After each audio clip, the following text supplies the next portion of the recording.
mayonnaise. Make it sweet, sweet game. Last time, we killed a pointless lizard.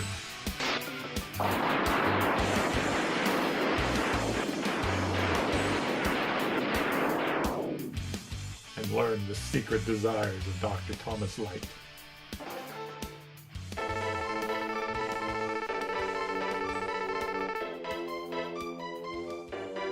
This episode, we begin the final path to stopping the Reploid Rebellion once and for all. Is it Reploid or Reploroid? Now, to take on Sigma. But first, plot!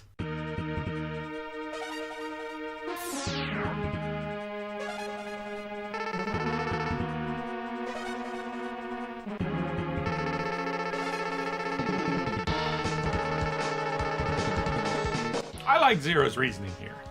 I'll go in 10 seconds ahead of you and have all sorts of awesome battles and epic confrontations. You hang back and deal with the turtles and stuff. Thanks, Zero!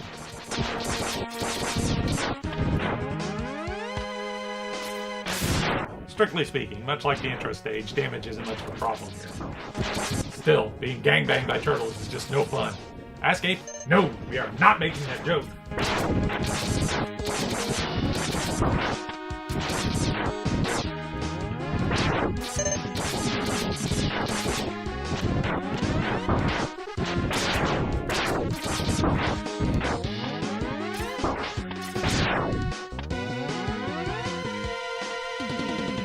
Okay, flying platforms over a bottomless pit. I can do this.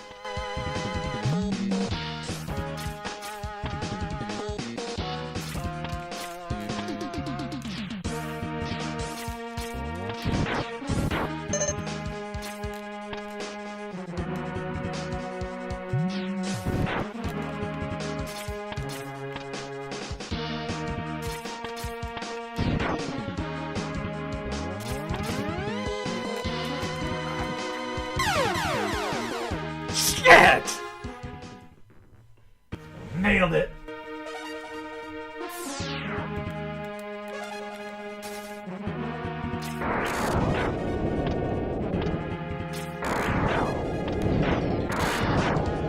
Fuck you, turtles!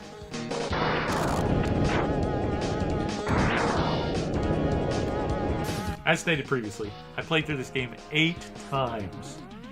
Every single time, it played out pretty much like that. Hella platforms are my kryptonite. Don't let my arch nemesis know.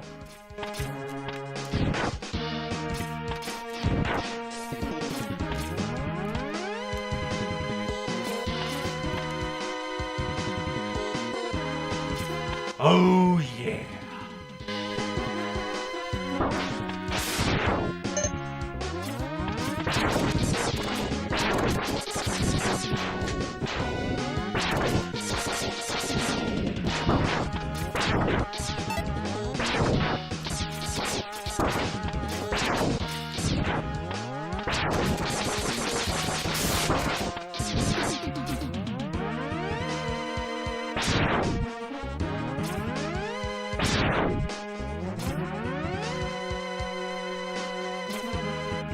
Sweet, finally a showdown with Vile. Oh, hi Zero. You ever notice that the ratio that Zero butts in is oddly high?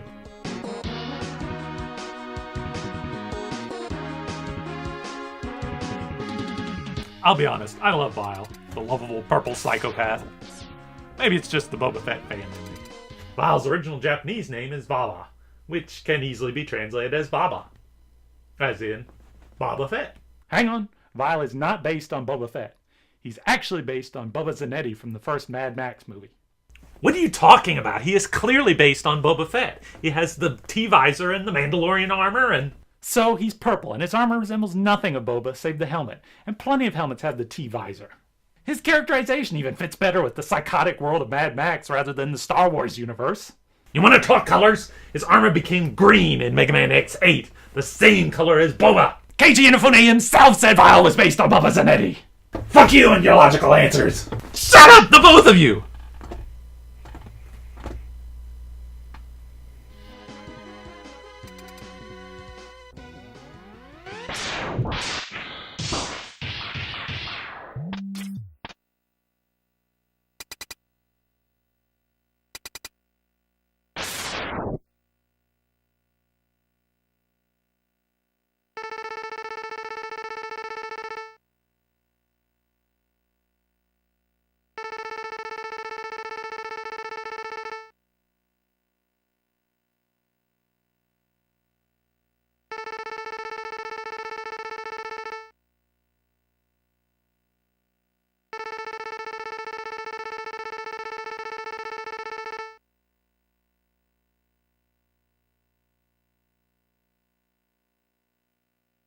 Finally a chance at a real battle with Vile in his ride armor.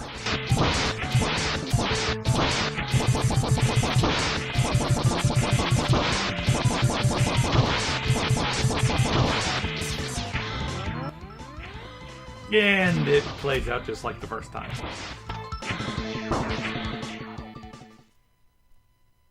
I love that Vile's all, no, you sit over there.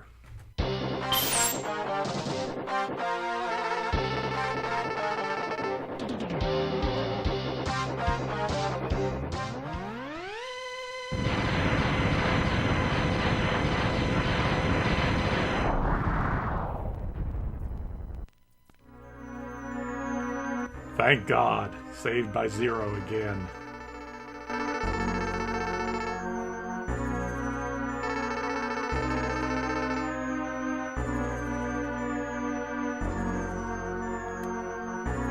Emotion recharge! AKA Traumatic Superpower Awakening on TV tropes.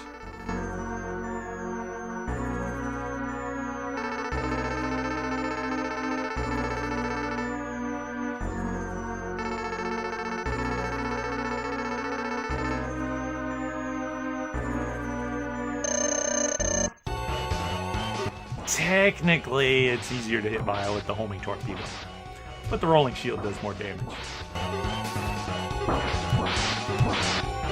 Your front runner, nor even your bumpity boom, could save you from my deadly, deadly energy balloons, Vile. That sentence was not gibberish for like 3 of you. See you next 3.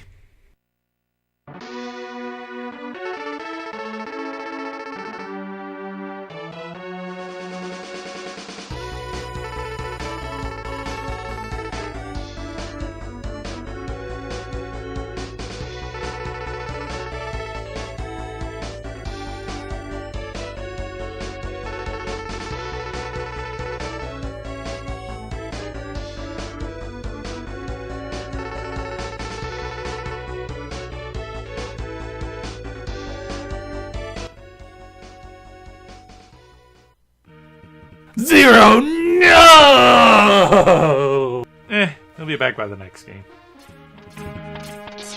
Really, when you think about it, Zero's kind of useless. He just kind of butts in to save you from Vile, and that's it. He seems mostly like his purpose was just to look cool and die. Until you realize he was supposed to be the main character. When you think about it like that, his appearances make more sense. He comes in and bests Vile in the intro. He spends the game gathering intel on Sigma, as in battling the Mavericks, only to have a second showdown with a more powerful Vile. In fact, a showdown between Zero and Sigma would make far more sense narratively speaking, even without the former history between the two of them. Sigma has little respect for X. He's just a rookie who means little. Well, Zero is the star hunter forced to face his former comrades and leader. Instead, it becomes a simple tale of an underdog bee hunter rising to his destiny. Which, don't get me wrong, works marvelously as you play through the progression of growing abilities and powers. Boosted by the gauntlet where the bosses who potentially gave you trouble earlier now pose no problem to you at full power. Basically, the game is still set up with Zero as the protagonist. We just see it from an outside perspective. And later plot in the series bears this out as we find out more about Sigma and Zero's shared history. Also, holy shit, did I take it up the ass in that last section or what?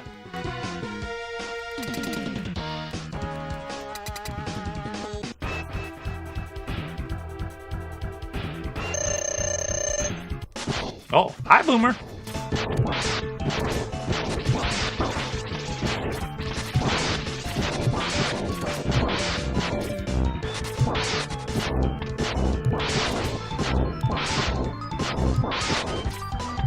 Bye, Boomer. I'll send the warmest regards to your brother, Gravity Beetle.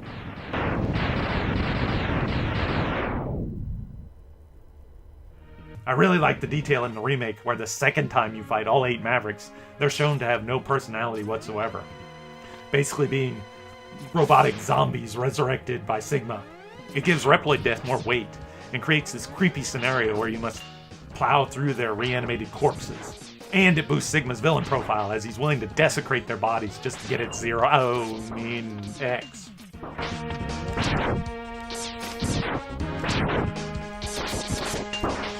Fuck you, Metards, and your Think about helmets!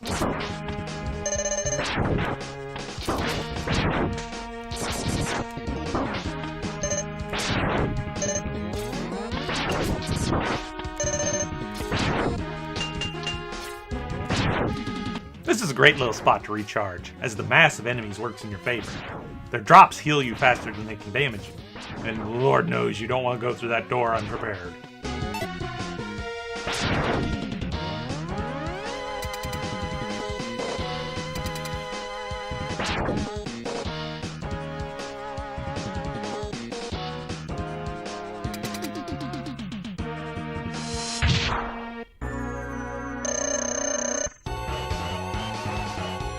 And thus I lost all my arachnophobic viewers.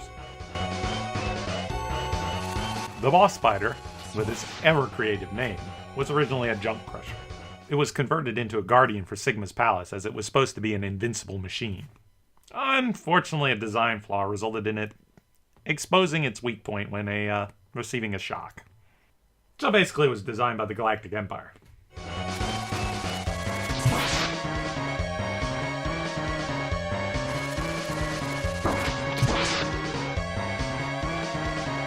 Baby spiders, get them off! Get them off! Far more interesting than the name is the attack pattern, called Ghost Leg in China and Amudakuji in Japan. It's a type of lottery where you draw a number of lines representing participants along the top and prizes along the bottom. Then, adding a series of rungs across the lines, you create a ladder system. Various parts of the process can be hidden as you wish, or given over to participant selection. Then the participant follows their leg down till they encounter a rung, forcing them to follow that rung to the next line.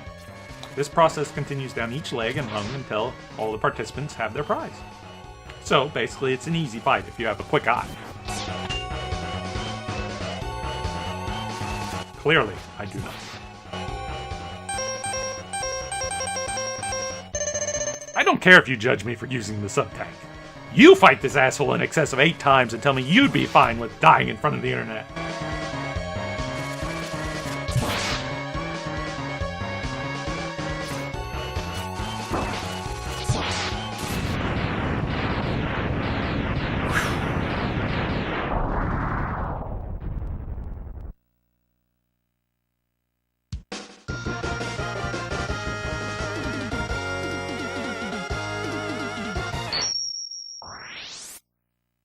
Okay, the boss spider's dead. Thank God. And we continue deeper into Sigma's fortress. Could we possibly be fighting a wall next episode? I think we might. Tune in. But until then, be sure to like and subscribe. And head down to the comments to argue with the voices in your head about Boba Fett and Vile. See you in the next episode of Mega Man X. Or Baton. Or Baton. Baton. Baton. Baton. Baton. Baton. Baton. Baton. Wooden. Baton. Meetin. Baton. Newton. Baton. Meetin. Baton. Newton. Baton. Newton. Finally, Arf. Oh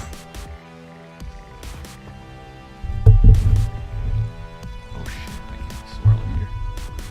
I can't swirl it. Oh God! I can't swirl it. I can't swirl it. It won't swirl. Oh my God! Oh, the humanity. Nailed it. Fuck you, turtles! Fuck you. Fuck you. What are you talking about? He's clearly based on Boba Fett. He has the thing. The thing. The thing. Thing. Rah, rah. Rah, rah, rah, rah. Rah, rah, rah, rah, rah. Rah. No, yes, no, yes, no, yes! Can we all just get along?